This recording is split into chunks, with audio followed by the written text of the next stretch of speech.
अम्मा जी क्यों आए हो? खैर है? की गल है दसो माल चोरी होया की माल चोरी होया बकरियां ਤੁਹਾਡੀਆਂ ਕਿੰਨੀਆਂ ਬੱਕਰੀਆਂ ਚੋਰੀ ਹੋਈਆਂ? ਪਰਚਾ ਹੋਇਆ ਸੀ? कब्जा होया ਪਰਚਾ ਹੈ ਤੁਹਾਡੇ ਕੋਲ? जनाब हुक्म ने फरमाया है फिलहाल अदालत लाख रुपए दाखिल थे लेकिन वो काम प्रोलॉन्ग हो गया था। कब का था ये? 24 का। ਤੇ ਤੁਹਾਡੇ ਬੱਚੇ ਕਿੰਨੇ ਨੇ? सारी गरीब आदमी ਚਲੋ ਅਸੀਂ ਤੁਹਾਨੂੰ ਇਹ ਹੁਣ 3 बकरियां ने कीमत को ज्यादा नहीं लिख देती ससी? सर चार दफा बकरी की क्या वैल्यू होती है? कीमत क्या है तकरीबन? डिपेंड करता है नस्ल पे। डूमन वाले तो कोई किसी पास रखना हाँ जी डुमन वालों ना कोई तकलीफ ना किसी की पूछ ना पड़ताल गरीब की सुन रही ਤੁਹਾਨੂੰ ਬੱਕਰੀਆਂ ਖਰੀਦ ਦਈਏ?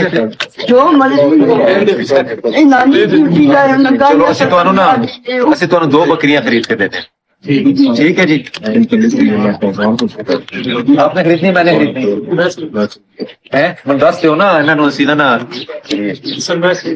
है क्यों ये नहीं कमी हुई तो मेरे से ले लेना है। अम्मा जी कल तो ना इंशाल्लाह 2 बकरियां पहुंचाने हैं।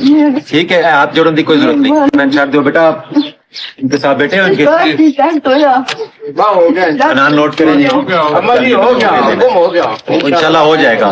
ਅਸੀਂ ਕਿਰੋ ਨਾ ਕਿਰੋ ਕਰ ਲਾਂਗੇ अल्लाह ताला देगा। ठीक है तुसी घर जाओ आराम करो। ठीक है जी।